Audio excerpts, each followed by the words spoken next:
الحمد لله الحمد لله الحمد لله الحمد لله الحمد لله الحمد لله الحمد لله۔ بسم اللہ الرحمن الرحیم۔ نور العزا کا دوسرا باب ہے بقیہ کتاب الطہارہ، سبق نمبر 21 میں خوش آمدید۔ آج کے سبق کے اندر ہم حیض، نفاس اور استحاضہ کے احکام پڑھیں گے۔ عبارت دیکھ لیں۔ یخرج من الفرج حیض و نفاس و استحاضۃ فالحیض دم ینفذہ رحم بالغۃ لا داء بها ولا حبل ولم تبلغ سن الایاسی واقل الحیض 3 ایام واوسطہ 5 واکثرہ 10 والنفاس هو الدم الخارج عقب الولادة واكثره 40 يوما ولا حد لأقله، والاستحاضة دم نقص عن 3 أيام وزاد على 10 في الحيض وعلى 40 في النفاس، وأقل الطهر الفاصل بين الحيضتين 15 يوما ولا حد لأكثره إلا لمن بلغت مستحاضة، ويحرم بالحيض والنفاس 8 أشياء: الصلاة والصوم وقراءة آية من القرآن ومسها إلا بغلاف ودخول مسجد والجماع والاستمتاع بما تحت السرة لا تحت الركبة۔ ترجمہ دیکھ لیں۔ اور فرج سے نکلتا ہے حیض، نفاس اور استحاضہ۔ حیض وہ خون ہے جو پھینکتی ہے بالغ عورت کا رحم جس کو کوئی بیماری نہ ہو اور اس کو حمل نہ ہو اور وہ نا امیدی کی عمر کو نہ پہنچی ہو، اور حیض کی کم مدت 3 دن ہے اور درمیانی مدت 5 دن ہے اور زیادہ مدت 10 دن ہے۔ اور نفاس وہ خون ہے جو نکلتا ہے ولادت کے بعد اور اکثر مدت 40 دن ہے اور کم کی کوئی مدت نہیں ہے۔ اور استحاضہ وہ خون ہے جو کم ہو 3 دن سے یا بڑھ جائے 10 دن سے حیض میں اور بڑھ جائے 40 دن سے نفاس میں۔ اور طہر کی کم مقدار جو کہ فاصلہ کرنے والی ہو 2 حیضوں کے درمیان، وہ 15 دن ہے اور اکثر کی کوئی مقدار نہیں ہے یا اکثر کی کوئی مدت نہیں ہے مگر اس عورت کے لیے جو کہ مستحاضہ بالغ ہوئی ہو۔ اور حرام ہو جاتا ہے حیض اور نفاس سے 8 چیزیں: نماز، روزہ اور قرآن مجید کی ایک آیت کی قرات اور قرآن مجید کو چھونا مگر غلاف کے ساتھ، اور مسجد میں داخل ہونا اور جماع کرنا اور فائدہ حاصل کرنا ناف کے نیچے سے گھٹنے کے نیچے تک۔ عبارت ہو چکی ہے، ترجمہ ہو چکا ہے۔ اب چلتے ہیں اس کی تشریح کی طرف۔ تو دیکھیں یہاں سے حیض، نفاس اور استحاضہ اس کے بارے میں بتایا جا رہا ہے۔ حضرت سب سے پہلے ایک ایک کر کے سب کی تعریف ذکر کریں گے، پھر انشاءاللہ اس کے جو احکامات و مسائل ہیں وہ اسی باب کے اندر ذکر ہوں گے۔ تو سب سے پہلے بات کر لیتے ہیں حیض کی۔ حضرت فرما رہے ہیں کہ جو فرج ہے یعنی عورت کی جو آگے کی شرمگاہ ہے، اس سے 3 چیزیں نکلتی ہیں۔ ایک حیض کا خون نکلتا ہے، دوسرا نفاس کا خون نکلتا ہے، تیسرا استحاضہ کا خون نکلتا ہے۔ اب حیض کا خون کیا ہوتا ہے؟ آگے اس کی حضرت نے تعریف کی ہے کہ دیکھیں حیض وہ خون ہوتا ہے جس کو بالغ عورت کا رحم پھینکتا ہے۔ تو اس میں دیکھیں جو بالغ عورت کہ رحم سے اگر کوئی خون آئے گا تو اس کو حیض کہا جائے گا، اور اگر چھوٹی بچی ہے 3 سال کی، 4 سال کی، 5 سال کی، اس کو اگر خون آ رہا ہے تو وہ چونکہ اس عمر کے اندر عام طور پہ بچیاں بالغ نہیں ہوتی ہیں، لہذا یہ جو خون آئے گا یہ کسی اور مرض کی وجہ سے آئے گا، اس کو حیض نہیں کہا جائے گا۔ تو دوسرا حضرت نے یہاں پر یہ فرمایا کہ عورت کے رحم سے وہ خون نکلے، اگر رحم سے خون نہیں نکلا ہے، کوئی زخم وغیرہ ہے یا کسی اور سبب سے خون نکلا ہے تو ایسے خون کو بھی حیض نہیں کہا جائے گا۔ اور تیسرا حضرت نے فرمایا لا داء بها، کسی بیماری کی وجہ سے نہ نکلے، کیونکہ یہ جو عورت کے لیے حیض ہوتا ہے یہ ایک فطری اور ایک طبی چیز ہوتی ہے اور یہ عورت کو حیض آتا ہی ہے، بلکہ حیض کا نہ آنا یہ بیماری سمجھا جاتا ہے۔ تو اگر کسی مرض اور بیماری کی وجہ سے خون آ رہا ہے تو اس قسم کے خون کو حیض نہیں کہا جائے گا۔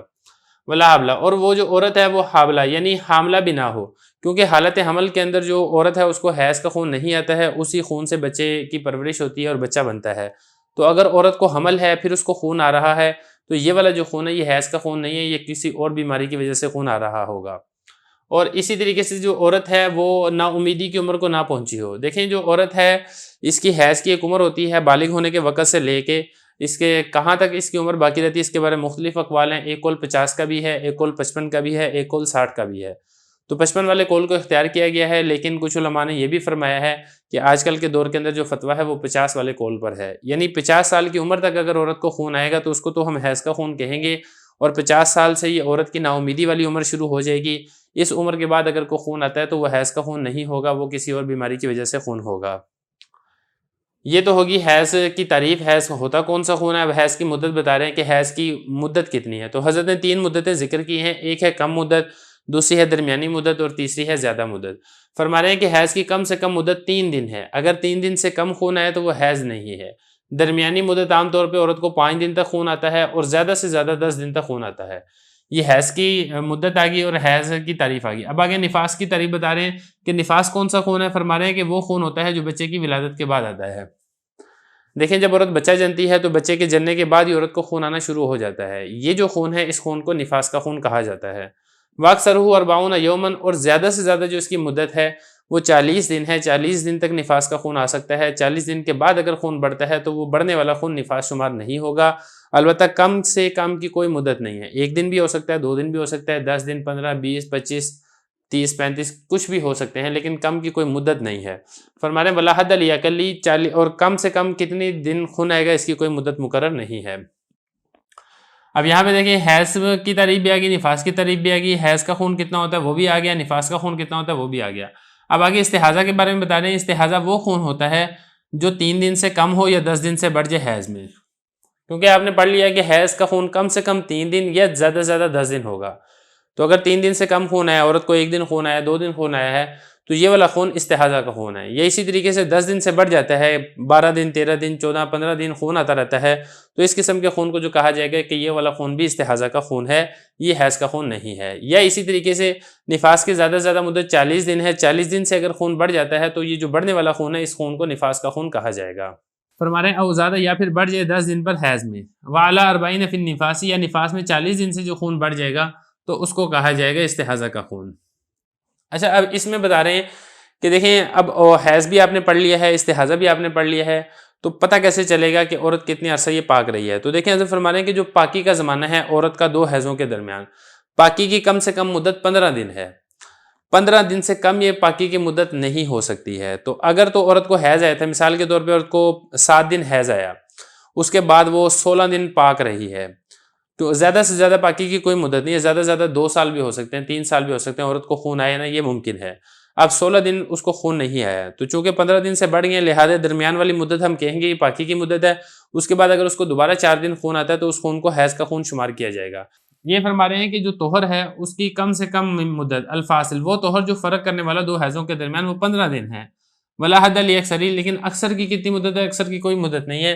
الا لمن بلغت مستحاضۃ. اگلا مسئلہ، ہاں اگر عورت مستحاضہ ہی بالغ ہوگی، مثال کے طور پہ عورت جب بالغ ہوئی ہے تو اس کو مسلسل خون آنا شروع ہو گیا، اس کا خون بند ہی نہیں ہو رہا ہے، تو پھر اس صورت کے اندر ہم یہ کہیں گے مثال کے طور پہ اس کو نا 3 مہینے مسلسل خون آتا رہا ہے، یعنی 90 دن، تو ہم یہ کہیں گے کہ دیکھیں جو اس میں 20 دن ہیں یہ ہوگا پاکی کی مدت اور 10 دن ہوں گے حیض کے.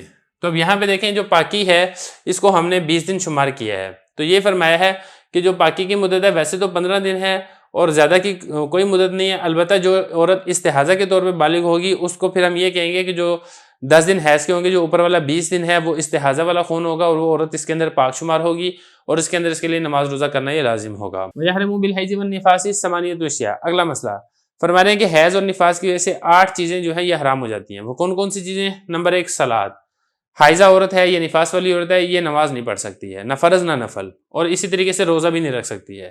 فرق یہ ہے کہ روزوں کی بعد میں قضا کرے گی، نماز کی قضا بھی نہیں ہے. اور اسی طریقے سے قرآن مجید کی ایک آیت کی تلاوت بھی نہیں کر سکتی ہے. حیض اور نفاس کے اندر یہ بھی منع ہے. اور اسی طریقے سے قرآن مجید کو چھونا یہ بھی منع ہے الا بغلاف، مگر یہ کہ کوئی کپڑے میں لپیٹا ہو. اچھا جو غلاف ہے اس کی 2 قسمیں ہوتی ہیں. ایک غلاف تو وہ ہوتا ہے جو قرآن مجید کے ساتھ سلائی ہوا ہوتا ہے، اور ایک ہوتا ہے کہ جو اس سے الگ ہوتا ہے. جو سلائی ہوا ہو وہ قرآن مجید کے ہی حکم میں ہے، اس کو نہیں چھو سکتی ہے. البتہ جو الگ غلاف ہو یعنی جس سے قرآن مجید نکالا جاتا ہے اس کے اندر رکھا جاتا ہے اس کو ہاتھ لگا سکتی ہے. اسی طریقے سے عورت کے لیے یہ بھی جائز نہیں ہے حالت حیض اور نفاس میں مسجد میں داخل ہونا، اور عورت حیض اور نفاس میں جماع بھی نہیں کر سکتی ہے. اور اسی طریقے سے عورت کے ناف کے نیچے سے گھٹنے کے نیچے تک بغیر کسی کپڑے کے عورت سے فائدہ بھی نہیں حاصل کیا جا سکتا ہے. تو یہ کچھ احکامات ہیں حیض اور نفاس کے، کہتے کیا ہیں، تعریف کیا ہے، اور احکام و مسائل کیا ہیں وہ یہاں پر آگے ہیں. کچھ احکام و مسائل ابھی باقی ہیں، انشاءاللہ اس سے اگلے سبق میں پڑھیں گے.